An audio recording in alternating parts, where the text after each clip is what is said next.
albinos and macacas, they never had a beautiful face like our face.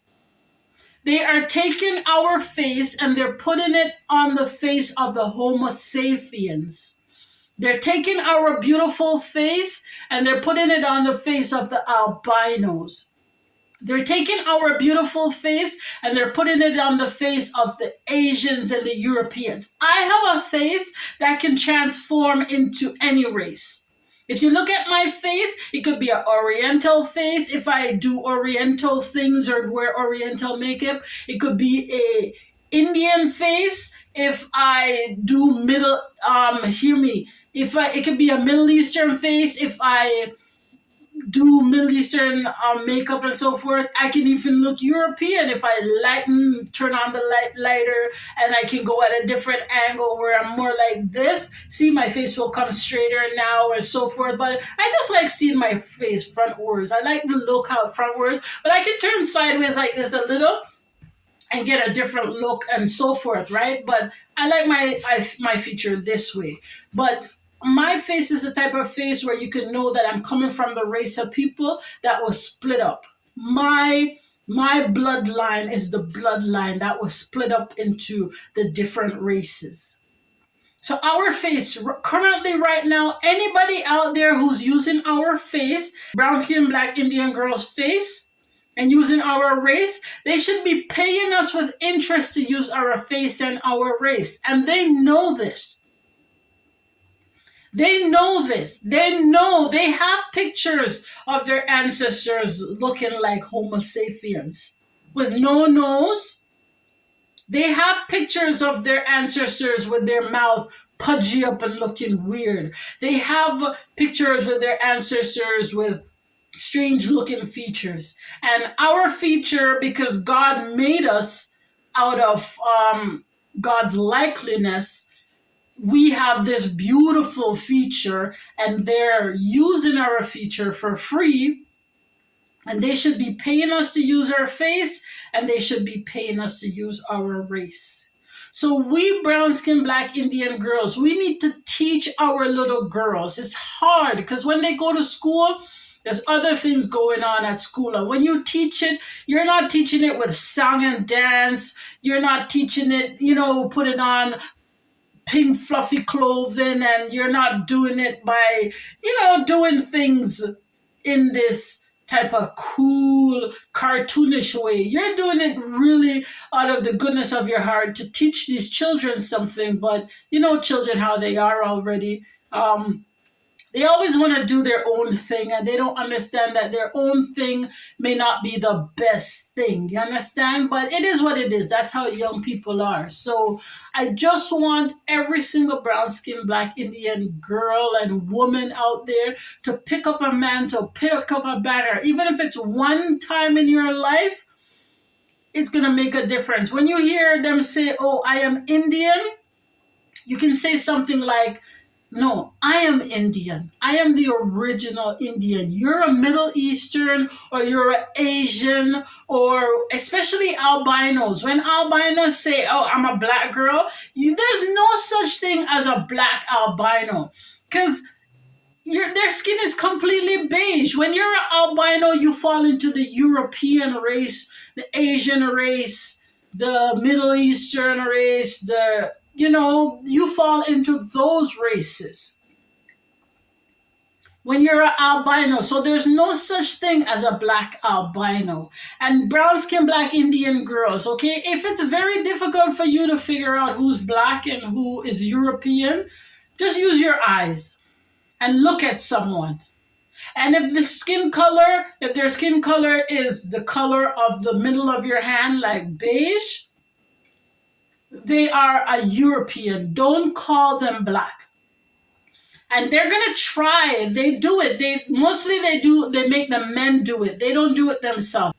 They make the men do it. They make the men say, "Oh, you black girls," they do something. They will do something and make the man angry, and then the man will say, "You black girls are like this." They purposely do something to make the man angry so the man can say, "You black girls are like this."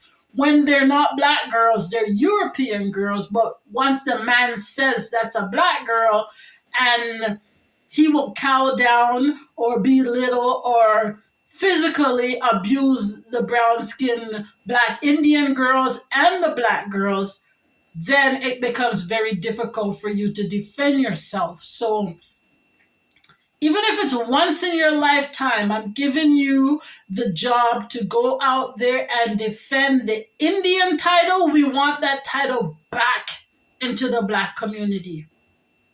And that's coming from the queen. I'm not here to hinder you people over there from doing whatever you're doing.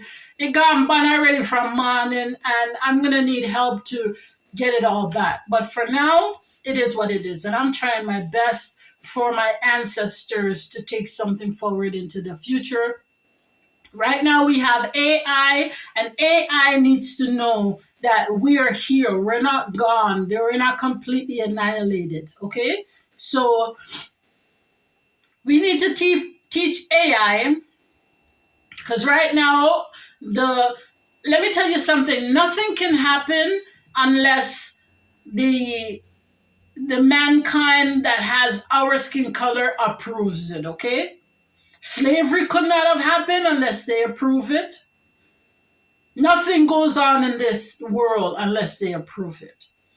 Okay, so I just want you to know that there's a different level of approval. When you check the head of the CIA, that's a black man. The head of the FBI, when you go and you check, those are black people. Okay, so I just want you to understand what's going on here and realize that it's more than meets the eye right now. It's more than meets the eye, and there's a lot of stuff going on here that we've got to try and figure out. And it comes to a point where we have to say, you know what, we can't just give up our race and leave it for people to come and take it and do what they want to do with it. No, God did not work so hard to create us. God did not work so hard to create us so we can come and give away everything that God created. No. The brown skinned girls like me, God created this brown skinned girl. The black girls were created on their own.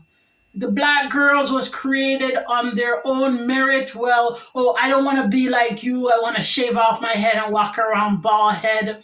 I want to take a stick and pound fufu all day, and the fufu just costs $1 at the store. I want to, do certain things that the tribe is not doing, and after a while they get chased out of the garden into the open sunlight, and the sun just burned their skin.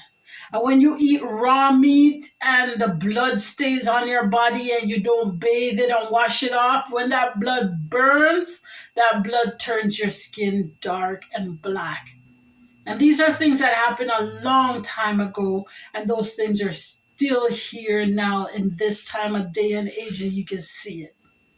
So some people are black because the sun burned them black. After a while, children were produced black. Some people are black because they rub something on their skin and go out in the sun and so forth. But the original race is the brown race, which the brown race just merged themselves in the black race.